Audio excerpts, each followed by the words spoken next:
समाधाता कह रहा है कि हम परिगणन नहीं करेंगे तो भी हमारे कहीं दोष नहीं आ रहा इष्ट सिद्धि में। तब फिर जिज्ञासु एक और दोष लेके आया कि यदि आप उत्सर्ग अनभिहिते सूत्र करोगे तो द्वयोः क्रिययोः कारके अन्यतरेणाभिहिते विभक्त्य भाव प्रसंगः, आपका प्रासादे आस्ते शयने, आस्ते यहाँ पर सप्तमी नहीं हो पाएगी, तो इसका समाधान कर दिया कि हो जाएगी सप्तमी। अनभिहिते इतना ही उत्सर्ग सूत्र ही बनाएंगे लेकिन उसका अर्थ पर्युदास पक्ष में रहेगा। अनभिहिते अधिकरणे सप्तमी भवति, तो इसलिए समाधान हो जाएगा। फिर से पूछा कि आसने आस्ते शयने शेते में दोष आएगा। ठीक है, तो बता दिया कि यहाँ पर भी दोष नहीं आएगा क्योंकि यहाँ पर भी बिल्कुल वही स्थिति है, एक क्रिया के द्वारा अभिहित है, एक क्रिया के द्वारा अनभिहित है, तो इसलिए कोई समस्या नहीं है। अनभिहित की दृष्टि से सप्तमी हो जाया करेगी क्योंकि अर्थ है अनभिहिते अधिकरणे सप्तमी भवति। अब यहाँ पे जो क्रिया भेद दिखाया है तो उसको स्पष्ट कर दिया कि गुण साधन होते हैं चूंकि, तो इसलिए यहाँ पर भेद है ही क्रियाओं में, एक ही क्रिया है ऐसा नहीं है। तो ये एक बात पूरी हो गई यहाँ तक, माने जो दोष दिखाया था द्वयोः क्रिययोः वाला उसका समाधान यहाँ तक हो गया। अब फिर से दोष दिखाया कि अनभिहित दोष ये दिखाया है। अब तो पहले तो दोष दिखा रहे थे कि अनभिहिते केवल इतना रखोगे, परिगणन नहीं करोगे, तो दो दोष दिखाए है ना, या तीन कह लीजिए। एक बार कटम करोति भीष्ममुदारम शोभनम दर्शनीयम और दूसरी बार प्रासादे आस्ते शयने आस्ते। इसी दोष को परिष्कृत करके फिर से दिखाया कि आसने आस्ते शयने शेते यहाँ पे आएगा, तो इन सब का समाधान कर दिया। फिर भी अब जिज्ञासु कह रहा है कि अनभिहित सूत्र तो व्यर्थ है बनाना क्योंकि प्रथमा अपने आप से अनवकाश होने से हो जाएगी। जहाँ आपको इष्ट स्थल में प्रथमा चाहिए वहाँ आपकी प्रथमा अनवकाश होने से हो जाएगी या विप्रतिषेध के हेतु से हो जाएगी।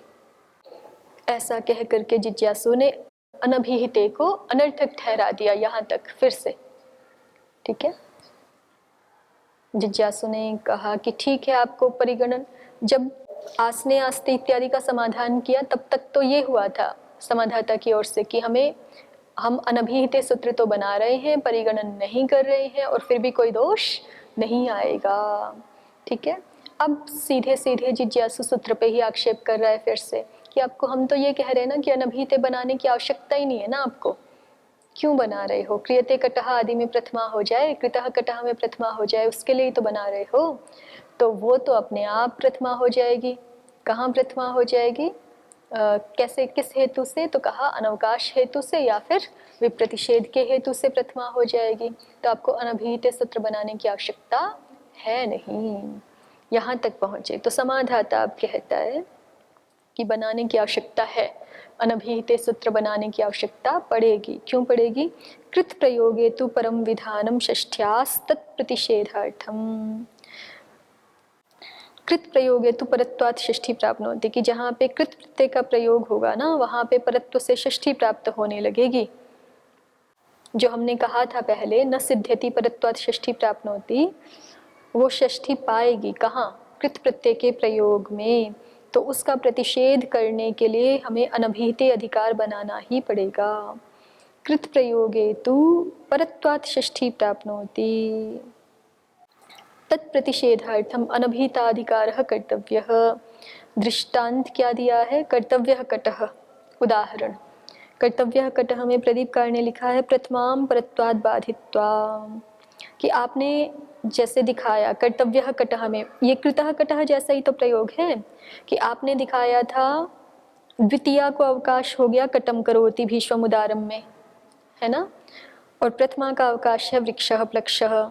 समाधाता कह रहा है तो इसके अनुसार आपने दिखाया था यहाँ पे कर्तव्यः कटः में दोनों पाएंगे कि नहीं? कर्तव्यः कटः में दोनों क्यों पाएंगे? क्योंकि कर्म है, कट कर्म है, तो इसलिए द्वितीया भी पाएगी। जिज्ञासु के अनुसार, समाधाता जिज्ञासु के अनुसार बोल रहा है अभी कि यदि हम अनभिहिते नहीं बनाएंगे तो सामान्य सूत्र है कर्मणि द्वितीया, तो कर्म होने से द्वितीया भी पाएगी और जो है वो प्रथमा तो पाएगी ही क्योंकि अभिहित है। कर्तव्यः कटः, यहाँ पे कर्तव्य प्रत्यय आपका कर्म में आया है तो इसलिए अभिहित है, तो इसलिए प्रथमा भी पाएगी। तो दोनों पा रही हैं, तो आपके अनुसार जैसा आप कह रहे हो, जैसा गत उदाहरणों में दिखाया था, विप्रतिषेधात् प्रथमा भावः, विप्रतिषेध से प्रथमा हो जाया करेगी, ऐसा तो दिखाया है आपने। तो वैसे ही कर्तव्य कटह में भी प्रथमा दिखा सकते हो आप कि कर्तव्य कटह में प्रथमा होने लगेगी। कटह में विशेष रूप से कर्तव्य कटह के कटह इस पद में प्रथमा अपने आप हो जाएगी, यही तो आपने कहा है। लेकिन ऐसा है कि ये जो प्रथमा पाई, विप्रतिषेध के पश्चात जो प्रथमा पाई, उस प्रथमा को प्रदीपकार कह रहे हैं प्रथमाम परत्वाद बाधित्वा, ये प्रथमा पा तो गई लेकिन इसको बाध करके कर्तृकर्मणो कृति इति षष्ठी प्राप्नोति, इस प्रथमा को भी बाध करके कर्तृकर्मणो कृति का षष्ठी प्राप्त होने लगेगा। इसके अनुसार कृत प्रत्यय के प्रयोग में जो उस कृदंत क्रिया से संबद्ध कर्ता और कर्म होते हैं उसमें षष्ठी विभक्ति हो जाती है। तो कर्तव्य यहाँ पर क्री धातु और उससे तव्य प्रत्यय आया हुआ है। तव्य प्रत्यय कृत नाम भी है और कृत्य नाम भी है, दोनों नाम है ना। तो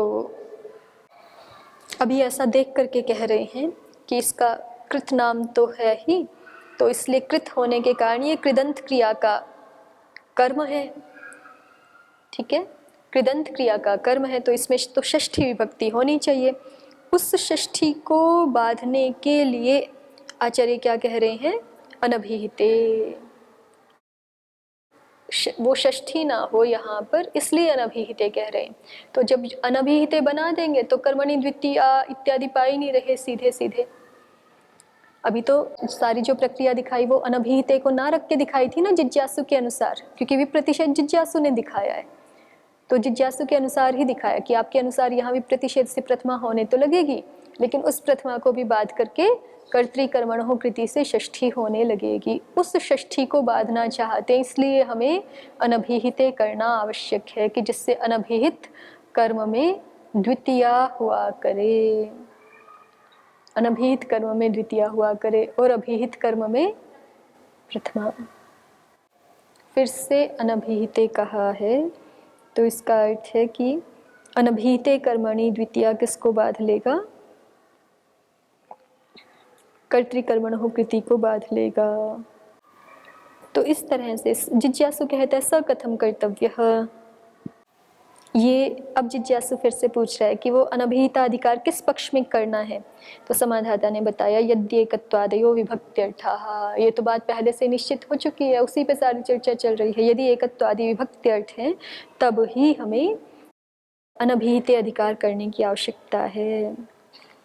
अथ ही कर्मादयो विभक्त्यर्थानार्थो अनभिहिताधिकारेण, अगर कर्मादि विभक्त्यर्थ हैं तो अनभिहिताधिकार करने की आवश्यकता नहीं, ये बहुत पहले ही बीच में ही निश्चय हो गया था। अभी तो सारी चर्चा चल ही इस पर रही थी कि एकत्वादि विभक्त्यर्थ हैं तब हमें अनभिहिते बनाने की आवश्यकता है। अब बनाना चाहिए कि नहीं, परिगणन करना चाहिए कि नहीं, ये सारी चर्चा बाद में हुई है। तो परिगणन नहीं करना चाहिए ये तो समाधाता ने करवा दिया निश्चय। फिर से दोष दिया था कि जिज्ञासु ने कि परिगणन नहीं जैसे कर रहे हो वैसे ही सूत्र भी करने की आवश्यकता नहीं है। आपकी जो इष्ट प्रथमा विभक्ति है वो तो अनवकाश हेतु से या विप्रतिषेध हेतु से ही हो जाएगी, ये कहा था। तब समाधाता ने कहा है कि नहीं, आप किसी तरह से यहाँ पर प्रथमा दिखा भी देंगे तो भी षष्ठी विभक्ति प्राप्त होने लगेगी। उस षष्ठी को बांधने के लिए प्रथमा करनी चाहिए। प्रदीपकार ने यहाँ लिखा है प्रथमाम परत्वाद बाधित्वा कर्तृकर्मणो कृति इति षष्ठी प्राप्नोति इति तद्बाधनार्थो अनभिहिताधिकारः। ये कृतः कटः उदाहरण को बदल करके कर्तव्यः कटः क्यों कर दिया, क्योंकि कृतः कटः में आप षष्ठी की प्राप्ति दिखा नहीं सकते हो, क्योंकि प्राप्ति तो दिखा सकते हो खैर कर्तृकर्मणो कृति से, लेकिन वो षष्ठी जो कर्तृकर्मणो कृति से प्राप्त होगी वो मना हो जाती है वहाँ पे। न लोकाव्य निष्ठा खलर्थ त्रिनाम, निष्ठा, निष्ठा पढ़ा हुआ है ना, त प्रत्यय का नाम तो निष्ठा है, तो मना हो जाएगी। इसलिए कृतः कटः उदाहरण नहीं दिखाया, कर्तव्यः कटः दिखाया, बदल दिया ना उदाहरण, जो पीछे से चल रहा था कृतः कटः, तो यहाँ पे कर्तव्यः कटः को इसलिए ले आए कि जिससे यहाँ षष्ठी की प्राप्ति दिखा सके।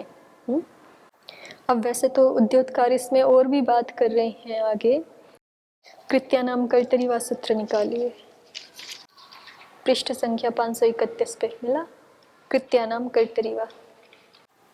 यहाँ पे बीच में देखिए, एवं तर्हि योग विभागः करिष्यते कृत्यानाम, एक योग विभाग किया हुआ है अलग से, और उसका अर्थ केवल इतना है, कृत्यानाम प्रयोगे षष्ठी न भवति। ठीक है, तो इस योग विभाग को मान करके कोई यदि कहे कि आप ये षष्ठी का उदाहरण भी यहाँ कैसे दिखा सकते हो, यहाँ तो षष्ठी प्राप्ति नहीं है, भाष्यकार ने कह रखा है कृत्यानाम कर्तरी, नहीं कृत्यानाम प्रयोगे षष्ठी न भवति, तो षष्ठी भी प्राप्त नहीं है, तब तो समाधाता का पक्ष खंडित हो जाएगा ना, कोई यदि ऐसा कहे। तो फिर जिज्ञासु कह रहा है कि देखो ये जो योग विभाग है ये भाष्यकार ने किया है, वार्तिककार ने नहीं किया है। उद्योत की पंक्ति देखो जहाँ हम पहले पढ़ रहे थे वहां पर, न च कृत्यानामिति विभक्तेन षष्ठी निषेधात् कथम तत्प्राप्ति। ऐसा मत कहना कि कृत्यानाम ये तो विभक्त हो गया, ओम कृत्यानाम ये तो विभक्त सूत्र है इतना, तो षष्ठी की प्राप्ति ही दिखा कैसे सकते हो यहाँ पे, और षष्ठी की प्राप्ति नहीं दिखा सकते तो उसको मना कर, उस षष्ठी को बांधने के लिए हमने षष्ठी तक ना पहुंचे इसलिए अनभिहिता अधिकार किया है। अच्छा, षष्ठी तक ना पहुंचे इसके लिए अनभिहिता अधिकार किया, अनभिहिता अधिकार करने से षष्ठी तक कैसे नहीं पहुंचेंगे भाई? अनभिहित ऐसा ही तो कह रहे हैं कि अनभिहिते किया है इसलिए कि जिससे षष्ठी अधिक की जो प्राप्ति है वो रुक जाए, कर्तृकर्मणों की प्राप्ति रुक जाए। पहले तो यहीं पे बता, पहले तो यहीं पे निर्णय करो कि अनभिहिते अधिकार शुरू करने से ये कैसे निश्चय होगा कि कर्तृकर्मण हो नहीं पाएगा। अब जिस तरह से दिखाई है प्राप्ति वैसे प्राप्ति तो है, कर्तव्य कटह में सूत्र की शर्त तो घट ही रही है ना कर्तृकर्मण हो कृति की, या नहीं घट रही? बोलिए, पहले तो ये विचार करने की आवश्यकता है ना। ये तो खैर आगे का, चलो पहले एक बार ये पढ़ा देते, उद्योत में ये पढ़ लेते हैं हम। न च कृत्यानामिति विभक्तेन षष्ठी निषेधात् कथम तत्प्राप्ति। कोई यदि ये कहे कि कृत्यानाम कर्तरी वा, यहाँ तो कृत्यानाम ये योग विभाग कर दिया है, तो यहाँ तो षष्ठी की प्राप्ति तो है ही नहीं, तो आप इस उदाहरण के लिए अनभिहित रखने की आवश्यकता है ऐसा कह नहीं सकते हो। तो कहा कि न छात्र उभय प्राप्ति, और ना ही ये दिखा सकते हो यहाँ पे कि ये तो उभय प्राप्ति वाला क्षेत्र है, तो इसलिए उभय प्राप्तौ कर्मणि ऐसा होता है, कर्म में ही षष्ठी होती है, ऐसा भी दिखा नहीं सकते। तद अधिकाराभावेन उभय प्राप्तेरपि सत्वाद इति वाच्यम, न च नात्र उभय प्राप्ति। न च कृत्यानाम इति विभक्तेन षष्ठी निषेधात् कथम तत्प्राप्ति, न च नात्र उभय प्राप्ति, न च कृत्यानाम इति विभक्तेन षष्ठी निषेधात् कथम तत्प्राप्ति, न च नात्र उभय प्राप्ति तद अधिकाराभावेन उभय प्राप्तेरपि सत्वादिति वाच्यम्। तद अधिकाराभावेन उभय प्राप्तेरपि सत्वादिति वाच्यम। एक सूत्र पक्षे दोषात्, कह रहे हैं कि एक सूत्र पक्ष में दोष है। योग विभागस्तु भाष्यकृता वक्ष्यते न वार्तिकारेण, योग विभाग भाष्यकार के द्वारा किया जा रहा है, किया जाएगा आगे, वार्तिककार के द्वारा तो किया नहीं जा रहा। तो वार्तिककार के द्वारा जब योग विभाग किया ही नहीं जा रहा तो दोष है, कृत्यानाम कर्तरी वा की प्राप्ति नहीं है ना, क्योंकि यहाँ तो वाक्य में कर्ता तो है ही नहीं, कर्म ही है कर्तव्य कटह में। तो कृत्यानाम कर्तरी वा तो विधान कर्ता में करता है ना। जब योग विभाग किया था कृत्यानाम और अर्थ ऐसा कर दिया था कृत्यानाम प्रयोगे कर्मणि षष्ठी न भवति, ऐसा जब अर्थ कर दिया था, कृत्यानाम प्रयोगे षष्ठी न भवति ऐसा जब अर्थ कर दिया था, तब दोष आ रहा था। अभी तो दोष नहीं, अभी तो जो है वो यहाँ पे षष्ठी की प्राप्ति रहेगी कर्तृकर्मणो कृति से, तो षष्ठी की प्राप्ति रहेगी, तो उसको बांधने के लिए अनभिहिता अधिकार भी करना होगा। यद्येकत्वादयः प्राधान्येन विभक्ति द्योत्या संख्या एव कारकं तद्विशेषणत्वेन तदा इदं सूत्रं कार्यमित्यर्थः। ये उद्योतकार ने अपनी ओर से निर्णय के रूप में स्पष्ट कर दिया है कि जब हम विभक्ति का अर्थ मुख्य संख्या ही मानते हैं, विभक्ति के द्वारा द्योत्यार्थ है मुख्य रूप से संख्या, और कारक भी द्योत्यार्थ है लेकिन तद विशेषणत्वेन अर्थात संख्या विशेषणत्वेन, संख्या के विशेषण के रूप में द्योत्य है। तदा इदं सूत्रम कार्यम, तब ये सूत्र करना चाहिए, करने की आवश्यकता है। एवं अग्रे अपि व्याख्यायम्, इसी तरह से आगे भी व्याख्या कर लेनी चाहिए।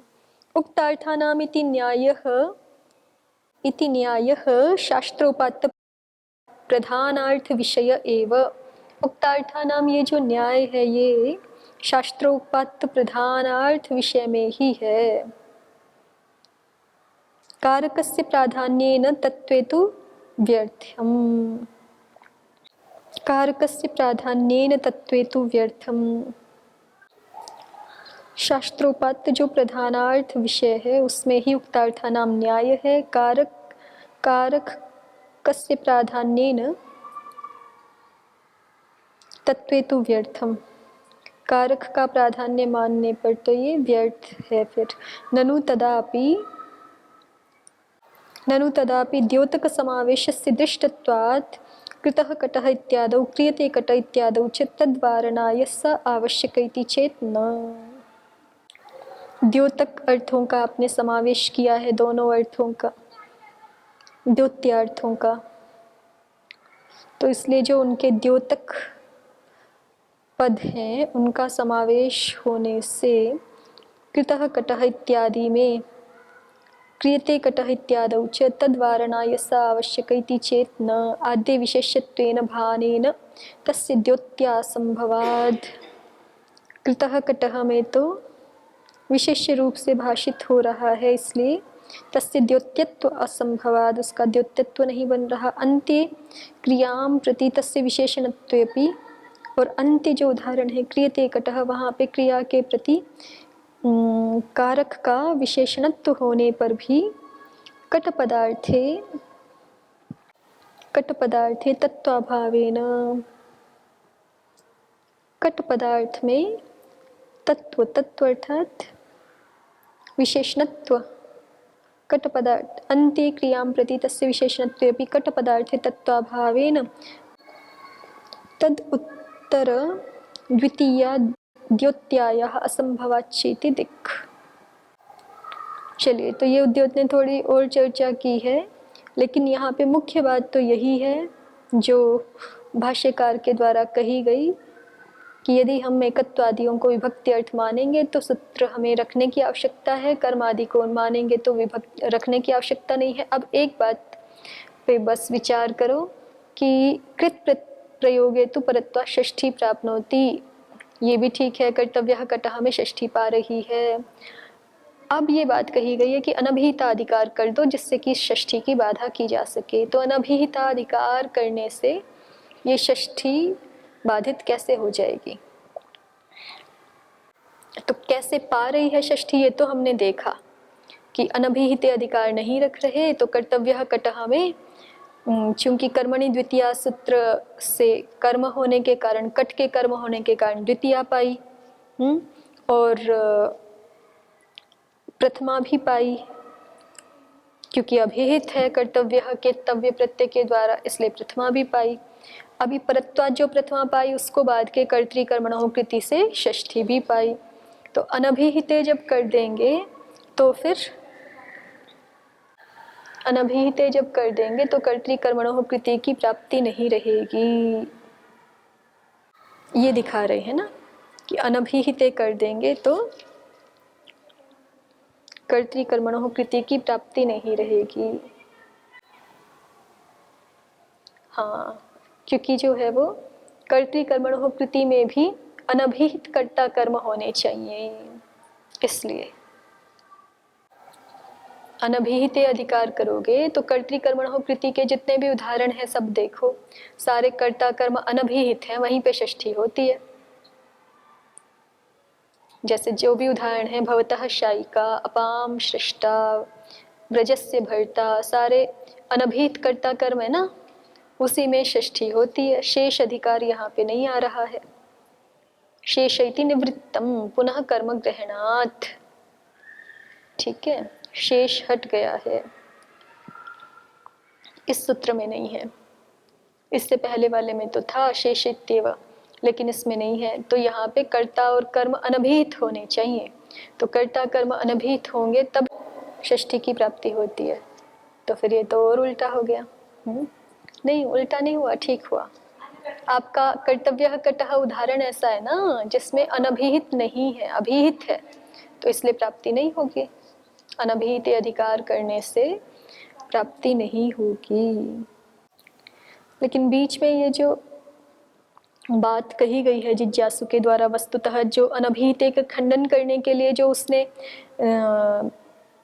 अंततः हेतु अपनाई है ना, कि प्रथमान अवकाश है, ये उसका हेतु, और या फिर प्रथमा जो है वो प्रथमा विप्रतिषेध से हो जाएगी। तो प्रथमा विप्रतिषेध से हो जाएगी, ये बात तो कहना सर्वथा ही अनुचित रहा। ये हेतु उसका ठीक नहीं है, प्रत्याख्यान हेतु। तो इस दृष्टि से भी अनभिहिते हमें, लेकिन अनवकाश हेतु का खंडन नहीं किया है समाधाता ने।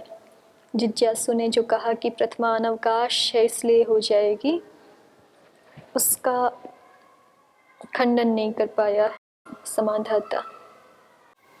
ये तो है। तो अनवकाश हेतु से अनभिहित सूत्र को रखने की आवश्यकता नहीं थी, ऐसा प्रतीत हो रहा था। तो फिर समाधाता ने बताया कि अनभिहित रखने की आवश्यकता है, कर्तव्य कटह आदि में सप्तमी ना होने लग जाए, नहीं षष्ठी ना होने लग जाए उसके लिए।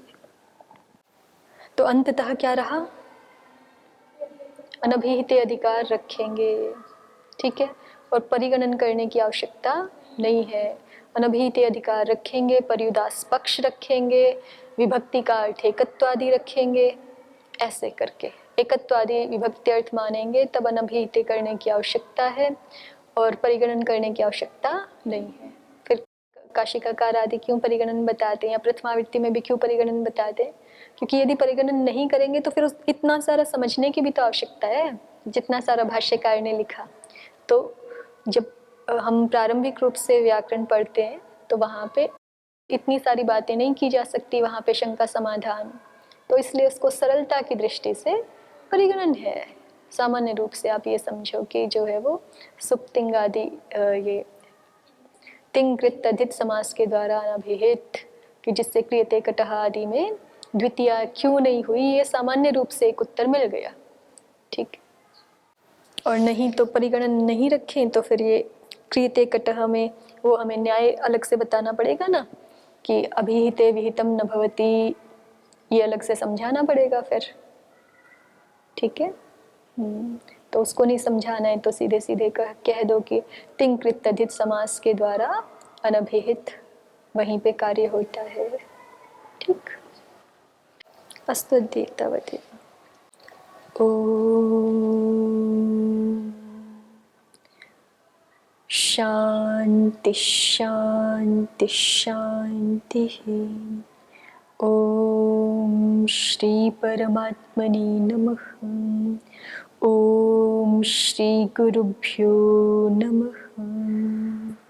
ओम सर्वेभ्यो नमः। ओम